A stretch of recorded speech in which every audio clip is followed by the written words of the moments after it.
Okay, hey guys, Gabe here, Big Man Comics, just working on another page of the Unstoppable Tyrus. Welcome in. Hit the like, hit the share. We'll have a fun conversation today. I had an interesting topic I wanted to talk about. It's one I've spoken about a bunch. It was the main impetus of why I left Warner Brothers DC Comics. The issue of filth, and I saw someone posting a clip from the horrible. Nobody should ever watch it. TV show The Boys. It's very popular on Amazon. And I put out a tweet that is, here's the thing about social media that I hate. I know exactly how to get views and clicks and likes, and I don't like doing it. Sometimes I will do something like that because I mean it, but there's a whole craft where like you don't even have to mean it. You know how to. If you're hateful, mean, controversial, you can get clicks and likes. It's pretty easy if you are argumentative. But I did say something argumentative today, but I'm sincere about it, so I don't mind saying it. A lot of times I think people are argumentative and things because it's not a grift, but it's an easy way to get views and money. But I saw people talking about The Boys. And I had heard The Boys was a great comic book, 10 years ago, whenever it came out. And I bought it. It's one of the few comic books I actually threw it in the trash. Quite literally threw it away. It's so filthy and dirty. It's just unacceptable filth to me. And I have a bit more knowledge of it than pretty much, anyone who doesn't work in our business, comic books. I worked at Wildstorm, as you guys know, Jim Lee's studio here in San Diego. And The Boys was originally published by Wildstorm, and it was very popular. And I don't know if it was nominated for awards or whatever, but it is basically, what if the Justice League was filthy degenerates? And I was told that it left Wildstorm and went over to Dynamite, yes, the other publisher, because Paul Levitz, the then big boss of DC Comics until when did he quit being the big boss? 2009, 10, 11, something like that. He didn't like it. He didn't like it. He thought it made DC look bad. He thought it was too gross for a company that also had family entertainment, Superman, Batman, all that stuff. And we quit doing The Boys at Wildstorm/DC Comics. That's what was told to me. I do not know that for a fact. I did not see the memo or the paperwork making sure what I'm saying is absolutely true. But it's what I was told by someone else in the office. Anyway, I agree with Paul Levitz. I bought The Boys, and I was astonished at how horrifically degenerate it was, and I threw it in the trash. And I saw people talking about it on Twitter this morning of this scene in one of the first episodes where a guy's standing on the street kissing his girlfriend, and a character just like the Flash is running at super speed and runs into her and blows her body up. She explodes into guts and bones and blood everywhere and dies. And, it's just shock value. It's crass. It's sexually filthy. There's no good guys. Everyone is just a selfish bad guy fighting another selfish bad guy. It's the same problem I have with Deadpool. And what I wrote about it on Twitter today is like, I don't understand why people who say they hate wokeness sit there and watch stuff like Deadpool and The Boys, and they sit there and watch it. And like, is it for those of you that are allegedly anti-woke or conservative or whatever, but yet you're watching just trash? Is it just going over your head that trash is trash? Whether it's the shitty new Snow White subverting American culture and Western culture, or it's The Boys, do you not get that trash is trash and trash is bad for everyone? I don't know. I'm not saying I want it banned. I believe strongly in the First Amendment. Of course, as an artist, I believe in the First Amendment. But part of my First Amendment right is to say, yeah, I can speak freely and say this is absolute filth, absolute trash. I don't get it. I see friends of mine, people I know, they rail against wokeness, and they're like, oh, I love Deadpool and The Boys. It's like, well, which is it? Do you hate trash that's morally bankrupt or not? That is a mystery to me. I don't get it. And what I think is, oh, they don't hate wokeness because it's immoral. Like, they must hate it for another reason, which I can't fathom. But that's what I had always assumed, but I guess that was ethnocentric of me to just assume people disliked wokeness for the same reason I did. I don't. The reason I will ever disapprove of art is singular. The only reason I disapprove of art is never quality. If someone's a bad artist or a bad writer or whatever, I'm just like, whatever. There's tons of bad art out there. That's not immoral to make lower quality art. That's just a skill issue. The only problem I ever have with art is the morality. If you're having filth, ugly characters, just over, gratuitous sex, whatever, the good guy's really just a selfish bad guy, also just killing other bad guys like Deadpool, like then I have a problem with it.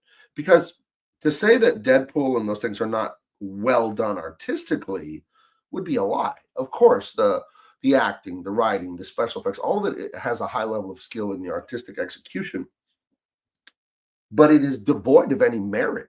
Like culturally, it's filth. It is filth, filth, filth. Like I don't. This is like a puzzle to me. And I was raised very different. I'm not trying to be a narcissist and say I'm a special boy or anything, but I know talking with my wife, and we had unusual childhoods apparently, where we were just kept away from pop culture and media. Like for the most part, I was just kept away from it. So it is weird to me. And I do think people who were raised in that stuff and they're now in their 20s and 30s, perhaps their 40s, it's totally normalized to them. And to them, they watch Deadpool or whatever. It's like, what's the big deal? But they've been marinating in this stuff for 3 decades. And to me, it's like, no, I was not allowed to watch this growing up. So to me, it is shocking. It is shocking how awful it is. I saw a clip. I'm not going to fully describe it, but it was The Boys TV show, the disgusting fake Justice League kind of show. And it was 2 gay dudes going to mess around in like a apartment or a hotel room. And the one guy can shrink tiny. So he crawled up the other guy's pee hole, right? This is what the show is. This is the writing. This is what they think is good writing and entertainment. He crawls up there and then like he sneezes. So his shrink power like momentarily turns up and he blows the guy up, his boyfriend or whatever it was. I don't know the context. I don't watch it because it's filth, but it was like a clip on Twitter. There's clips on Twitter like 15 seconds long. And I was like, this is the show? This is the show with the top ratings that everyone is telling me is so good? That someone is going inside someone's genitals and blowing their body up. I don't know. I don't know what goes on. But what, I'm not going to ban anyone, censor anyone, tell anyone what they can and can't watch. But it's incongruous to me that I would have friends that say they're anti-woke and then they're sitting there watching this stuff. That doesn't make any sense to me. It would be like, oh, I work for the drug outreach program to help people get off heroin, but I'm a fall down drunk, which I am not. To me, that's what it sounds like. Like, well, which is it? Are you against substance abuse or not? I don't know. But if anyone out there has an opinion on this, I'd love to know, because I don't get it. I don't get this stuff. It disgusts me. And, I have a very, very high level of disgust at this stuff. Meanwhile, over at Big Man Comics, you will find nothing like that. Good guys are good. Bad guys are bad. Women are beautiful. The action is great. There's no sex. There's no gore. There's no swearing. We just give you awesome adventures that are appropriate for, and you say they're appropriate for any age. It doesn't mean it's baby stuff and it would bore adults no more than the 1977 Star Wars is for babies, right? Like the 1977 Star Wars, adults can watch that. They love it. But it's safe for kids to watch. That's how I make all of my material. I don't want to make trash ever. So if you're here, welcome in, hit the like, hit the share, all that. I'd love to discuss this with you guys. I'd like to get your viewpoint.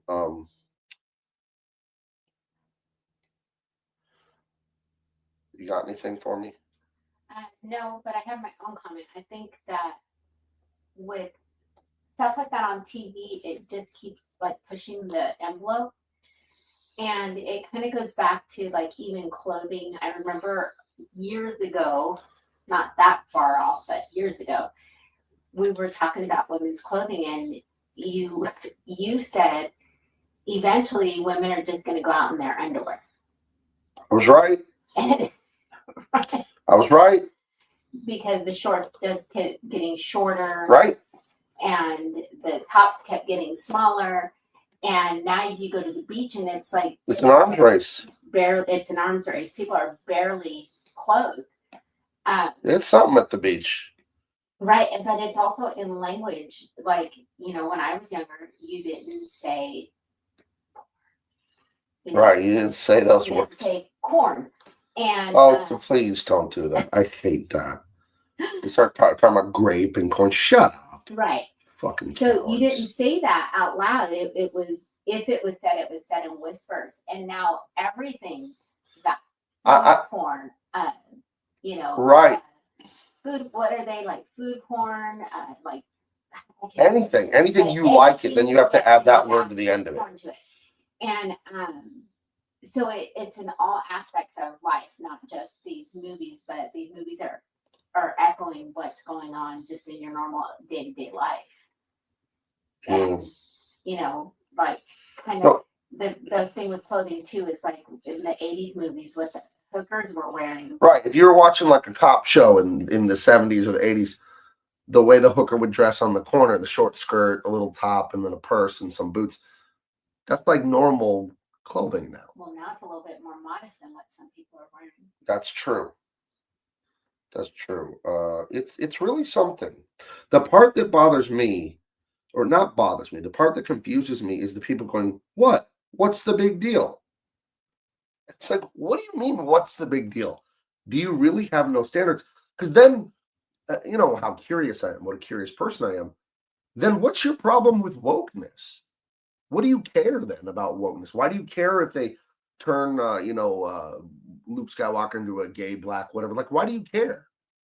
Like, why would you care? If you don't care about Deadpool doing cocaine and making all kinds of perverted, nasty sex jokes, then what do you even care about it for? Why do you care if they turn all the Ghostbusters into women? What do you care for? Because all of it's destroying society. All of it. Deadpool is destroying society worse than the female Ghostbusters. And I'll tell you why. Because Deadpool was more expertly made. The people who wrote it and acted and all the stuff, they did a better job. But it has a horrible message morally for our culture. So therefore, it's more effective. It gets its filthy message out even more than the female Ghostbusters. So I don't understand. My friends, quote unquote, on the right, or at least not on the woke side, I just don't understand what that is. It's like, well, why are you complaining about wokeness if you're fine with this other trash? Because it's like, it's all trash. It's all trash. So why are you okay with one kind of trash but not another? So I don't know. That's weird to me. That makes zero sense. So, because if they don't like wokeness because it's immoral and trash, then why don't they like it? What's bothering them about it? I don't know. Because that's what bothers me about it. Yeah, I don't know. I don't know. I don't have to worry about it in the stuff I do. And I'm glad I got out of that, and for other reasons too. We saw, and this is a very, very serious subject, and the wokeness and all that is very serious, but the next thing I'm going to say is very life and death. And I don't know the details, didn't know the person, but it is, people that did know him and stuff, they do speak out. There was one of the great writers in comics, Peter David. He was 68 or 69, and he died the other day, Memorial Day or thereabouts. At least that's what I read about it. And, rip to him. He wrote some amazing comics. I had plenty over there in my collection from when I was a kid in the 90s. I read his stuff. And he died with a lot of health problems, but financial problems. And if you go look at my social media, I'm sure it's still there. You can find times in the last year or two where I didn't even know the guy, never spoke to him. Never spoke to him once, but I respect my elders in my business who built the business for me, right? And he's one of those people among the hundreds of others that have built this business. And I retweeted his my GoFundMe's and all that stuff where he needed money just to make his bills because of how sick he was and financially whatever. He had big problems at the end there, poor guy. Very sad. I didn't know him. I don't know the details, but I remember retweeting because like, what's it going to hurt me to retweet this? And some Marvel Comics put out a tweet like, "Oh, we stopped to remember the great Peter David, who he wrote so much Spider-Man and his Hulk stuff was legendary and this and that." And if you look at the comments on Twitter, it's what they deserve. It's endless people just roasting Marvel Disney. Like, oh, you give a shit about him, but you couldn't help him. You couldn't reach out. You couldn't give him some work. You couldn't help him with some financial whatever. And speaking of me leaving DC Comics a few years ago because of their woke filth, that's another reason, boys and girls out there, you youngins watching me, I know some of you watch and you want to work in this business and all that. I've told my kids this since they were little, and it applies to every profession you could do, including comics. Don't work for anyone else a minute longer than you have to. Now, you will have to work for other people unless you're like a Saudi oil prince and your dad's a billionaire, then you don't have to work for other people. But if you're a normal person, working class, poor, middle class, whatever, you're going to have to work for other people probably at first. You should always be working on your exit plan to get out and be independent and run your own business, because you don't want to end up like so many people in the comic book business. When I first started working in comics, it was like 2000. I became a professional artist in 2001, something like that. But I started working on an indie comic for this really rich guy. He was just a guy out of Bermuda, and he had his own comic, The Dangerous Dozen. It was like World War II, but mystical powers and this and that. But it was being illustrated by the legendary Batman artist Norm Breyfogle. Rest in peace, Norm. And I couldn't figure out why. I'm like, Norm is amazing. He's one of the top 10 Batman artists of all time. And, in 2004, I was probably 25, 26. Very new to being an illustrator, just a few years of doing it professionally. And even at that age, young, it dawned on me like, oh, you age out of this business. Like, you're there, you're hot shit, people love you. And if things don't go just right, the new editor doesn't know you. So let's say there's 10 editors at DC Comics, right? And you're working for different editors, and they all know you. And you go to dinner, you go to conventions. Oh, work on my book, do a cover for me, do a backup story for me. That's how it was when I worked there. I worked for a bunch of editors. But these editors quit, they retire, they go to other publishers. And eventually there's a new 22-year-old kid and a new one and another one, and a 25-year-old girl. And eventually there are no editors left from when you started. And they don't know you, and they don't care. You're not the flavor du jour, right? You're not the new hotness. You're not their weird friend they want to hire. And I noticed that when I was young, that's what happened to Norm and other people. It's not like Norm got worse at drawing. If anything, people, they get better at drawing as they age, they mature and find out new techniques. And Norm was still an amazing artist when I worked with him on this Dangerous Dozen book. But it became obvious to me, even as a newbie to the business, that I better have a plan, because people age out of this business, and this business doesn't care. And that's the thing. It's like, I'm always talking about mental health and boundaries and things like that, and all the stuff I'm working on. And we know the classic tale of the, quote, nice guy, and he's dating the piece of shit woman, right? And she does whatever she wants to him, and he puts up with it because he has a scarcity mindset. Well, if I'm not with her, then I won't be with anyone. So he'll just, the cheating, the lying, the wasting the money, the henpecking, the bitching, he'll just put up with horrible things because he doesn't think he can easily find a better or another woman, right? And I think DC Comics and a lot of the entertainment industry, they treat you that way. They do, because they know, like, we're big, we're famous, we're prestigious. What are you going to do? You're going to quit? You're going to hold out for more money? We don't have a union. It's not even legal for comic book artists to have a union. I don't know, though. I'm no lawyer, but I've talked to different comic book artists about it. Like, why don't we unionize this, that, and the other? And it was explained to me that we couldn't, and that the only unions in the Hollywood entertainment stuff were the Writers Guild and the Actors Guild, and everything else wasn't union. I don't know how true that is, but I was told we couldn't unionize as the illustrators and artists. But anyway, they know they have the leverage.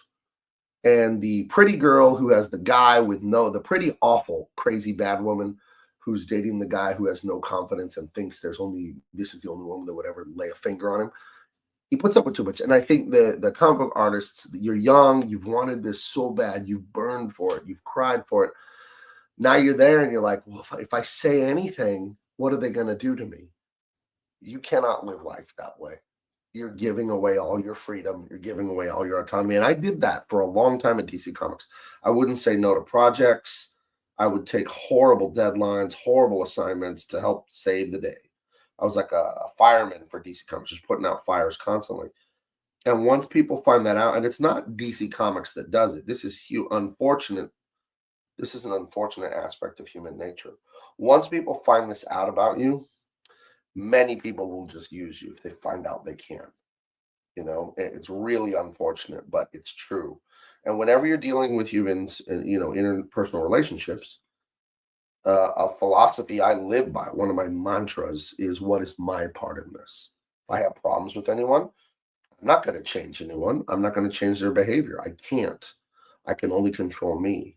So if they're doing things that I don't agree with, that I don't approve of, that I find abusive or whatever, I can't say you have to stop and then they have to stop. That's not how the universe works. I can say I'm leaving. And I have an abundance mindset. You know what? God will take care of me. The world, the universe is abundant. I'll find other work. I'll be fine. And not, well, I better stay here and eat shit sandwiches every day. Because what's the alternative? You can't live in fear like that. And I'm not saying Peter David lived in fear like that. I'm talking more broadly now about the business and how I've seen it chew people up and spit them out. And it's a tragedy because, these things dance across movie screens and make money for all these streaming platforms. And many of these creators die as paupers. They do. Some of the most beautiful things that you've loved and enjoyed, if you knew the story behind the broken-hearted artist that created it, you'd feel bad about it. You wouldn't be able to enjoy this stuff the way you do. So. Yeah, Michael Hart said, sadly, people didn't support Peter's indie stuff. No, and he's a brilliant writer, he really was. He was a brilliant writer. I loved his Spider-Man stuff. His Hulk stuff was really fun. And it's really sad how that ended for him.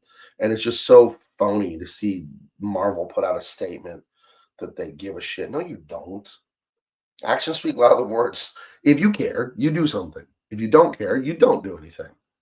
It's really that simple. Don't be sitting here virtue signaling tweeting on this guy's grave. Get out of here. In regards to setting boundaries and what you were talking about, Cranberry Langer says that's true. It also talks about the nagging wives in the Bible. And the Bible makes reference to the awful wife quite a few times. One time it says, and I could be getting this wrong, it's better to live on the corner of your roof than in a house with a quarrelsome woman. It says again later, it's better to live in like the middle of a desert than with an argumentative woman. And then it says it is a wise woman, she wakes up early and she cooks and she cleans, she does all this. And a foolish woman tears down her house with her own hands. So there you go. Yeah. There you go. Oh, Cranberry Langer says allowing people to push you around enables them to keep taking advantage of others. Right. And I said this yesterday, the day before, Cranberry. Those kind of people, they can smell it. Like in a movie, like a vampire can like see heartbeats through walls or whatever. He can smell blood from a mile away. The kind of people that would abuse you because they know you're afraid of confrontation, they can see you from outer space, dude. Like you're glowing neon. Like, this is someone I can just suck the blood of. And you can't be afraid to walk away from people. You cannot be afraid of that. You have to just do it. When people are just going to take advantage of you and do things, you can't be, well, if I tell them no, then they'll leave and then there's new problems and like, fuck it. You want to live in their prison? You got to tell them to get lost. You have to set boundaries and you have to enforce them. And again, you're not going to change anyone else's behavior. You're going to change your behavior. That's it. You cannot change someone else's behavior. It defies the laws of physics. You can't do it. So. Got a couple hellos. Hello. Hello. Hello. Hello. Langer says, yo, Gabe. Ha ha ha ha ha. That's a lot more ha-has in there. Okay. Says, hail chat. And let's see, Michael Hart says, oh, hello. Hello, how you doing, man? We are just working on inks for a page of the Unstoppable Tyrus. I think this is page 94. So we're humming along. I got 125 pages total. So we're looking at just around 30 pages left on this book. So I should be done with it hopefully before I go to Comic-Con in July. I got another illustration first freelance assignment I've taken in ages, but I couldn't pass it up. It was too much fun. Some company has asked me to do a bunch of illustrations for them. So I'm going to do that, and that's going to slow down the completion of this book, but that's okay. That's okay because we haven't even crowdfunded it yet or anything like that. So that's a big reason for me why doing crowdfunding. I want to get the work done first and then crowdfund it. That way, if I need to stop and do something or I want to take a vacation or do anything, I can. Because once I take your money for the crowdfund, I have to give you the book in a timely fashion. So I can't. That's why I really think the model where you get it done first and then you crowdfund the production and the printing and the shipping and all that. Yeah, I think that's a way. And I think it's easier for you guys emotionally to deal with because I'm taking the risk. Because I think, unfortunately, too many crowdfunders not just in comics, but in everything on Kickstarter and Indiegogo, have promised people the moon and the stars, and it hasn't exactly worked out. And I wouldn't blame, crowdfunding, not customers, backers. I wouldn't blame them for being a little gun shy, So I think it's better for me to take the risk up front, put my time and effort and everything into this, and then, pray that you guys see the value in it, because I worked really hard and made something spectacular. And then we can crowdfund it that way. So. Cranberry Langer says, when does your next book come out, Gabe? Anything you've learned from the teaching about your art lately, Gabe? I don't understand that last part from the teaching. You might have meant to write something else. My next book comes out soon. I can't give it a date. It's done. It's currently at the printer for some review copies. I'm printing up just a handful of copies, actual real graphic novels to look at, also to show some potential very large vendors and stuff like that. As far as crowdfunding it for, just the regular old backers, the salt of the earth, the people that really make all this work, sooner rather than later. The book is done. It's edited, it's spell checked, it's gorgeous.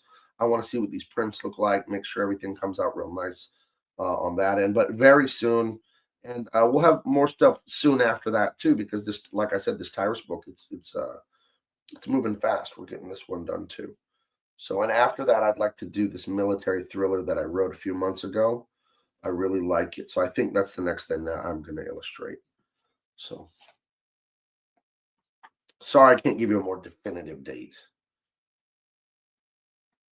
And Cranberry Langer, that's from your Dean Cain artist. I'm not sure what that was referring to, but maybe what's coming out. Oh, what's coming out with Acheon? He did Empyrean. He helped me lay out the Tyrus book, and I'm not sure what I'm going to have him do next. We've talked about a superhero thing. We've talked about the sequel to Dean Cain. It's I haven't decided, and that's I probably should decide soon. I've written the sequel to Dean Cain. I would like to rewrite it. I have written it. I do like what I wrote, but I have some other ideas, so I would like to rewrite it. But that's how writing goes. You rewrite things and rewrite things. So I'm not sure what we'll do next. I know there's demand for the Dean Cain book, but we have other things we like and other concepts, ideas we're exploring. So I don't know. I'm going to see Dean soon. I'm going to see him next week. I'll talk to him how he's feeling about the sequel and all that. So yeah, I wish I had more of an answer for it. One thing I've learned in the last year about this is the name of Larry David's show, Curb Your Enthusiasm. I announced a bunch of books last year, and I fully intend on doing them, but I thought I would do them all in 2025. And now I'm seeing, now that 2025 is nearing the halfway point, like, oof, I could do all those books this year, but my God, it would be a miserable experience to do that much work in 1 year. There's the book I want to do with Jericho that's like the Goonies and stuff. I need to find an illustrator for it, and I found a guy, pretty famous guy, who's really good at that style, and it just never worked out schedule-wise. So I don't even have someone to draw that one. I have other things that I'm going to draw. I thought I was going to do it, but I don't know. So that is one big thing I've learned this year is don't bite off more than you can chew out. And again, that's why I like to do the books, and I take the risk of doing them before I crowdfund it, because I would hate to promise you guys all this stuff, take all this money from you guys, and then like, oh yeah, by the way, it's going to take me years longer than I thought. To me, that's too much. I can't do that. That I would feel terrible. Like the anxiety I would feel every day about that. I would just be tortured every day. Like, oh my God, I have to finish this. And it would make it miserable. Like, I'm not doing this to be miserable. I'm doing this to have fun and impact lives in a good way. So that is why I'm doing this. I'm not doing it to like why because when I worked for DC Comics and all the mainstream stuff, it was a very miserable experience most of the time in one regard, the schedule. The schedule was always hair on fire, everything's late, rush, work 14 hours a day, work 6 days, 7 days a week, work on holiday. It's terrible, and it was unnecessary, and it always went on year after year after year. I own this company. There's no reason that should ever happen, right? I make the schedule, and as long as I'm not taking money up front and I do the crowdfund after I make the artwork, then I can take my time and do it the way I want to and not exhaust myself and burn myself out. you know. So I don't know. That's how I feel about it. Cranberry Liner said Gabe said that the artist from being CAIN All-American Lawman was giving some pointers on Gabe's art. So I was wondering about anything he's learned about his art. Oh, that's what he's clarifying his comment. Oh, well, the way we work now is he's doing like a lot of layout work with me in the script, and then he'll give me some breakdowns, right? So in our business, what the way art has always worked until recently is you have like master and apprentice kind of thing. And I would consider Aikion like a master artist. He's a little older than me, like less than 10 years older, but he's done so much more. And you know, he was a lead animator at Disney in his early 20s, and he has a comprehensive knowledge of art. I'm a great artist, but you know, you gotta find people better than you and ask them, what about this? What about this? What about this? And a good example, I have it right here. Let me see. I dug these up at like a pawn shop in Las Vegas in April. This is the great Jim Lee in the 80s, late 80s, early 90s. This is from, when is this? This is July of like 90. This is this is one of the best covers he's ever done. The Punisher War Journal stuff, Wolverine, Punisher, stuff like that. Jim Lee did not draw all this. Carl Potts, a great inker and editor at Marvel Comics. He was Jim Lee's editor on this, and he was the layout artist. So Carl would draw the pages in a very loose manner. Here's an idea, here's this and that, and then Jim Lee would then draw it and finish it. So that's breakdowns and finishes, right? Layouts and finishes. So that's what I do with Aikion because he's so brilliant at drawing. And while I'm doing finishes on his work, I'm having all these aha moments. So what I'm doing is like microwaving my skills, like getting it really fast, gaining skills really fast, because I already have a great foundation. I can already illustrate at a professional level, but I want more. You know, my goal is to be the greatest illustrator of all time right now. Is that realistic? I don't know. I don't care. My goal is to try.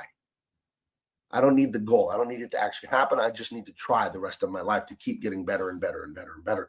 So you got to find people around you that A, know more than you, and B, can explain it to you and help you. So that's kind of the arrangement I have with him is he does draw some books for me and he just draws them himself. And then on some stuff that I'm drawing, he's helping me with the layouts. And, you know, Jim Lee did it. You know, Arthur Adams. There's a famous cover that everyone loves that Arthur Adams did. If you see the original drawing, it's not that great compared to the final drawing where John Romita Sr. did the layout for him. So I don't understand why through all of human history, whether you were leather tanning or horsing shoes, shoeing horses, you know, horseshoes, shoeing horses and all this stuff, you always had a master and apprentice. And there's something weird, and it's a bad thing. There's a weird arrogance in the comic book industry in America where like, I did this all myself. I taught myself. I learned myself. I only work myself. I don't look at photo reference. I like, no, there's a way art is made and it's okay. It's okay to get like advice and help from people better than you. Like, how do you think you learn to be a chef or an engineer or a football player or anything? People are better than you at it. They're older than you. They're more experienced. And they go, okay, we'll do this. And here's why that doesn't work. So, yeah, Aikion has he just leveled me up so much in the last, you know, year or two that we've been working together. It's really great. The stuff he points out to me, I'll send him the stuff and ask him for notes on it. So it's kind of funny. Like, I'm the boss, it's my company, but then I'm kind of paying him to art direct me, you know? So like, okay, what about this? What do you think about this? And yeah, so we work that way together. So, and I figure I'll do a few books that way, maybe for a few years with him. And then I think I'll be comfortable just doing them all by myself and really, because I just want it to be the best. I'm not a perfectionist. The stuff has to get done. But you know, if I can get the help and get the knowledge, why not? I mean, you'd be silly not to take someone else's knowledge if they're willing to give it to you, you know. So, oh no, I don't want to know all of Peyton Manning's secrets. I'd rather just play football by myself. Like, okay, well, good luck. So yeah, it's a fun work arrangement. I like it. And I think more people should do it. But I do know culturally, at least in American comics, though there's not really a mentor master apprentice thing going on. It's not really a thing. And I feel like it is looked down on. Like there's this insecure, like ego always goes with insecurity, which is weird. I guess it makes perfect sense. But there is this egotistical, insecure thing, I believe, in our culture as artists in America of it was all me. It was all me. It was all talent. I'm a brilliant genius. Like that's not how anything works. So I don't know.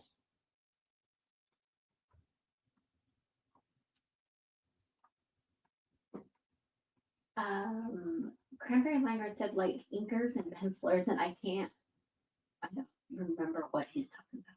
Well, maybe you were going to hire people later or something. I mean, eventually I'll hire more people, but right now it is what it is.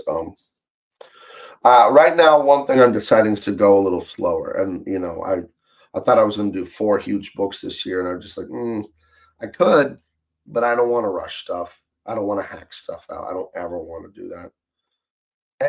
I don't want to be miserable working, late nights and too many days, no days off, and not enjoying life at all. B, the work suffers. You have it's like you ever been to a crappy hotel and the shower will either freeze you or burn you?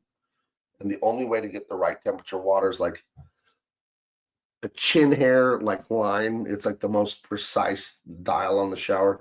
That comics can kind of be that way when it comes to the art versus commerce thing. And do I need to rush this stuff out to just get it out, or do I need to do as good a job as possible and take 500 years to make it? Like, well, no, you don't do either.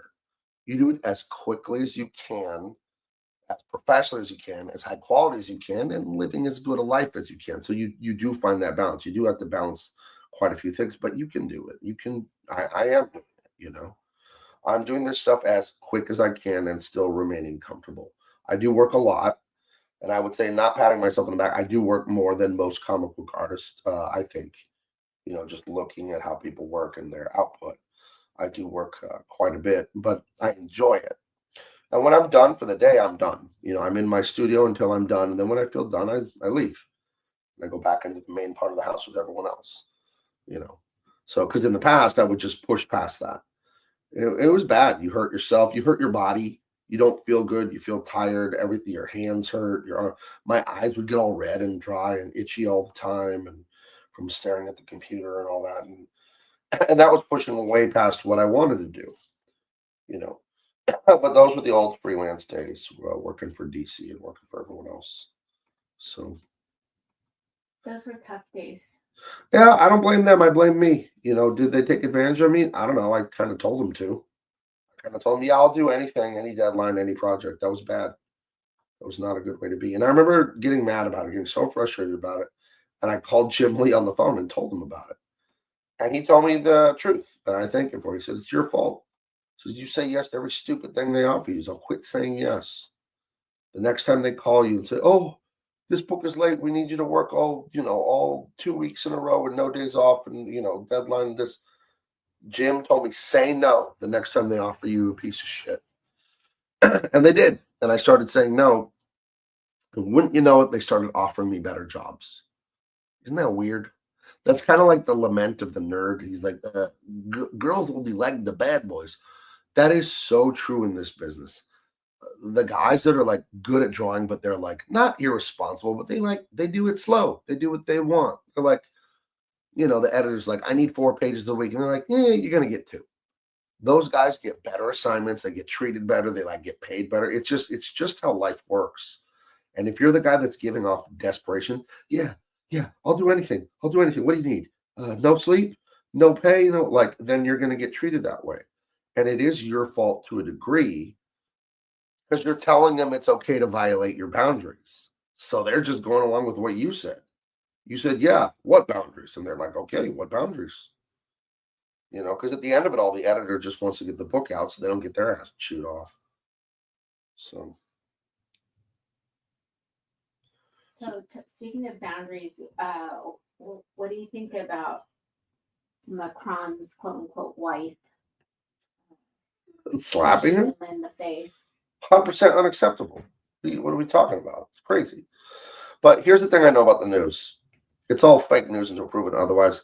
I don't know what I saw. I saw someone's hand shoving him on the airplane, that French president guy. By the way, why does it seem like every leader that came into power when Trump became president 8 years ago is like still the president of their country? You know, like all these, they seem like they have longer terms or something. I don't know. So many of them are still around. I guess that's been contradicted in the last year, but it seems like a lot of them outlasted Trump's first term and were well into Biden's second. But of course, I think it's ridiculous that person smacking him around. That's not how you do anything. What are you crazy? But I do think it's weak that he like just put up with it. That's crazy. You're like a powerful world leader and you're going to just put up with getting your face slapped by somebody? Okay. That says a lot. Yeah, one thing when I watched that, there's also, and I don't know if it has anything to do with him getting pushed in the face, but the stewardess, her shoulder material from her shoulder is missing and she's bloody. I don't know if you saw that. No, I only saw Macron is right there about to exit the jet and a hand comes out and shoves him. That's all I saw. So yeah, I don't know. But then there's a stewardess who's been savaged by somebody. That's what it looks like. But I don't know what's going on with that Macron and that wife of his that looks like E.T. from the E.T. movies. She does. Actually looks like E.T. yes. Probably has a big glowing finger. But I have heard, I don't know if this is true, because damn it, it's the internet and everything is fake news for salaciousness, that he met that person as a school teacher when he was a teen and E.T. was 40. That's what I heard. And if that is true, that's very disturbing if that's true. I don't want that to be true. I'll tell you that much. That's not a, details behind it are very. but that's what they say online, right? That was like his teacher. They say all kinds of stuff. Like his 40-year-old teacher when he was 15. So that is a person who is 25 years older and how old are they now then? If he's 50, they're like 70 something. Like what goes on? I don't know. Yes, that person looks very old. Ha ha ha says, Candace Owens did a whole thing on it. I did see some of it and they went after her hard. But I don't know. The whole thing is weird. I don't know what's going on. Ha ha ha ha ha ha ha ha ha. Is that the name of someone? Yes. You need a new name. You got to cut it down to haha. Says squeaky wheels get grease, brother. People who are very agreeable get paid less. Women are more agreeable. Right. That's going back to you saying yes to everything from DC, I think. Right. No, absolutely. Absolutely. You have to have boundaries. And and a lot of times the people are overly agreeable because they lack an abundance mindset. They're desperate, right? Or at least they're giving off desperation to the people who are using them. Like, well, he'll say yes to anything. Well, why would you say yes to anything if you weren't scared of losing? You weren't scared of lack, right? But if you think that, God will take care of me, there's just more out there in the universe, this, that, and the other, then I'll say no to things that don't work for me. I won't say yes to things that I'm not happy with or I'm not comfortable with. And, that they take advantage of you at these big movie studio companies because they know how prestigious it is to work there and how much you've dreamed of working there. And you like to mention to people that you work there and it's just, and, the money's good and the work is fun. And if I say no, will the editor get mad and then they won't hire me next time? So, well, screw it. If they want to be that way, you don't want to work for them anyway, So it took me a long time to be able to get out of there, but I'm glad I did. I am glad I did. Yeah, Michael Hart, going back to your mentor, master, and student, because Marvel did a lot with Sal Buscemi, Bob Layton, and so on using layouts. Right. Yeah, Sal Buscema. Yeah, there's John Buscema, Sal Buscema. I love Sal Buscema's work. It's so gritty, like a tech pen. All his stuff was fantastic. Yeah, it used to be a lot of mentorship, and now that's weirdly like frowned upon. I don't know, and I don't care if people don't like me having a mentor. That's their problem. I love it. I like it's such a blessing to work with someone who's such a complete artist and just knows their stuff backwards and forwards. and you have all these questions and all this stuff, and they just help you. Like, what about this? And what when I'm doing this happens. And that's one thing I loved about working Wildstorm. I could go talk to a guy like Jim Lee's inker, Scott Williams. He mentored me when I was inking a Superman story for them, and he was so insightful and so good. And JJ Kirby would help me out with drawing stuff. I would go back and ask him questions. And yeah, I think it's foolish, and you're missing an opportunity if you don't take advantage of stuff like that. I think it's you're really missing an opportunity. Or you're really shortchanging yourself. And just again, think of any other profession. Do you not get training? Do you not go to like college or at least technical school or something? Like, you learn from people who know more. What is the problem? But for some reason in arts, it's like in comic books. Because in the other art stuff, if you go to like, art school for concept art, this, that, yeah, it's very much a mentorship and this, that, and the other. But there's something about comic books where there's this like disdain for professional training. Because like most comic artists are like, yeah, I just like to doodle since I was a kid, and I'm a pro comic artist. And it's not like, oh, I went to art school, I went to the LAWMAN school, I went to this, I went to that, I went to the Chicago Art Institute. Like, you don't see that in comic books very much. You just see guys that were good at drawing since middle school, and they fight their way in, and sometime in their mid to late 20s they get hired. And there seems to be like this resentment or disdain for training and for mentorship. I don't know what it is, and I think it's very short-sighted. I've always been about mentors when I was a college student, and that's just the kind of person I am. Like, yeah, if someone knows more than me, I'm going to attach my brain to their brain and steal everything they know, because why wouldn't I? If they're offering, I'll take it. Like, they know. If I look at their work and they look like they know what they're talking about, of course I want to know.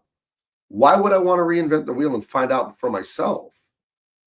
I have to do all kinds of exploring and figuring myself when they could just tell me.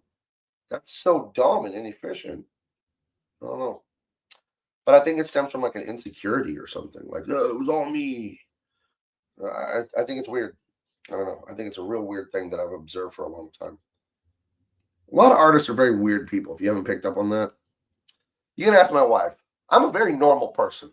Very normal person. And I'm amazed at some of the behavior of artists. I'm not trying to put them down. I just a little quirky to me. That's all I'm going to say. A little strange. A little strange, some of the stuff I see. It can be interesting. Yeah, just a little weird. Just a little bit of oddballs. Yeah. For me, it's very what you see is what you get with me. Very straightforward. I just like drawing. It's really not complicated. I just like drawing. That's just how it is. Not there's one thing I talked to my wife about this plenty. When I started going to college in 2000 and I became an art student, I was very disappointed to learn something that's like so obvious, but I didn't know it, is that most artists don't love art passionately. They love the idea of being a star. They're like, I'll be an artist and it'll make me a rock star. That's what they actually love, which I have no use for that. That makes no sense for me.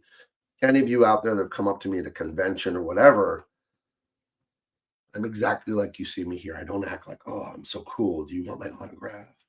I'm the coolest person ever. Like that's so weird. I don't know.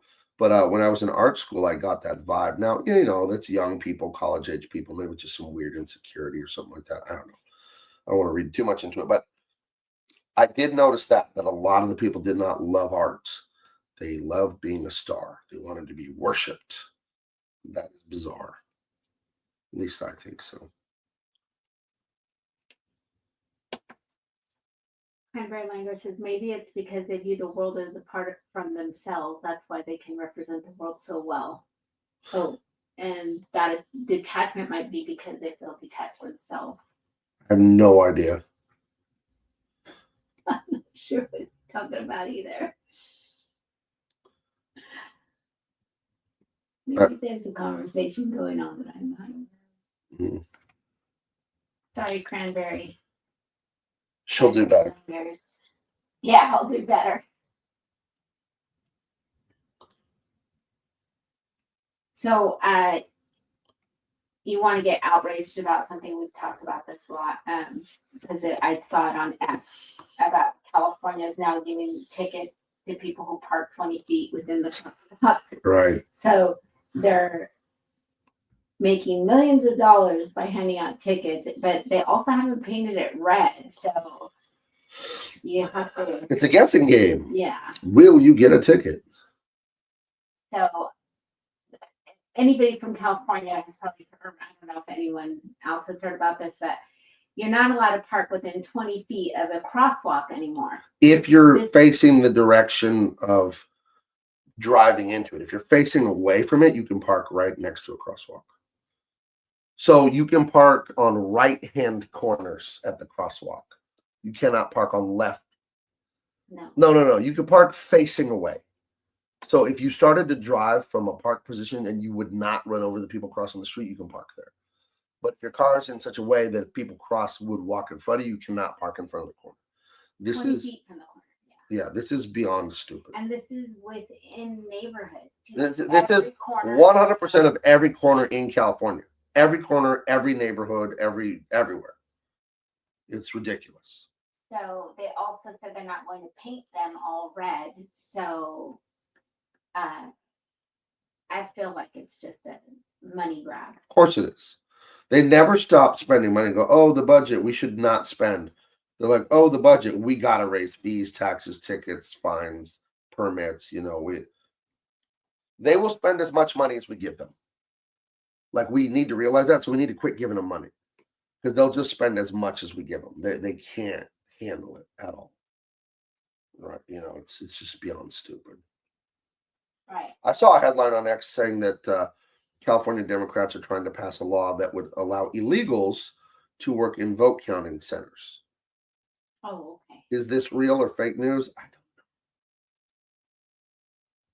But I did see that.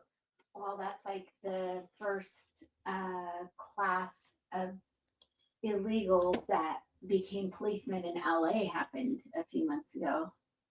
How? You're illegal, but you can own a gun. How about you're out of here if you're illegal?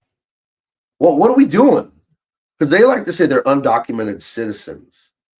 Yeah, nice trying to pull a fast one there with your little word game. They're not citizens.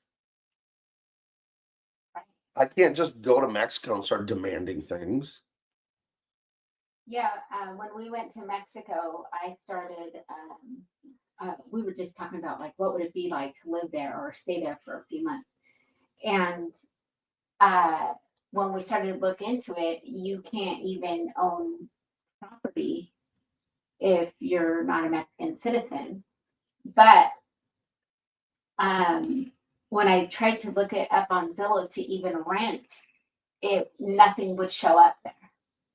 So I know you can rent there as a non-citizen, but Zillow they wouldn't list it on Zillow. So I think you have to talk to a real estate agent there. But I think they're also having a problem with non-Mexican citizens renting because it's raising the rent rates. What do you know, right? Oh, man. You mean there's consequences if you just let people just come into your country? That's the one thing about the liberal morons that just want to let everyone from the entire third world into America. It's like, you guys like to say you're the educated class, right? No, they're so smart and educated in school and all. So, well, why can't any of you do basic math? If I have enough food for 4 people at my house, can I let 40 people live at my house? No. Now, does that make me mean and stingy and some misanthrope that hates humanity? Or does it mean I can count? Which is it? So it's like, yeah, there are people suffering in the third world and blah, blah, blah, blah. We don't have enough to just let them all in. That's the end of the argument. And then the secondary argument is you take care of your own first. That's not bigoted. That's not prejudice. I'm a father. I got people that live under my roof here. What if I fed every person on this street, but I didn't feed my wife and kids? What? That's weird, right? Shouldn't each house feed their own, right? Like, that's normal. That makes sense. So, and you help people if they need help and they ask and stuff like that. But what you don't do is starve your own wife and children to feed the neighbors. What are you doing? And you know what they're doing. It's always just a virtue signal, and the virtue signal is all about their own ego and pleasure. So at the end of it all, they're not good, nice people. They're just selfish narcissists that want to feel good about looking good while they're actually doing evil. So there you go. But anything less than infinity immigrants is racist, apparently. So. Well, any last words? No. I just, well, yeah, sure. Guys, go over on to TikTok and follow me. We'll put that link in the description. I just started a TikTok account. I'm gonna have to start posting stuff there, I guess. We'll have to start doing dances, I guess, TikTok dances. Remind me, we gotta go to the store. I gotta get booty shorts. And yeah, follow me on TikTok. Make sure you follow me on X and Big Man Comics on Gabe LT, everywhere else. We will be getting you Empyrean, the Unstoppable Tyrus, all kinds of great stuff. Go to Big Man Comics and get Dean Cain All-American Lawman if you don't have Volume 1 or if you just want a second copy. And I'll be back here tomorrow from 11 to noon, every Monday through Friday, 11 to noon Pacific. We'll be right here. You come in, you ask questions, we hang out. All right, I'll talk to you guys later. Bye-bye.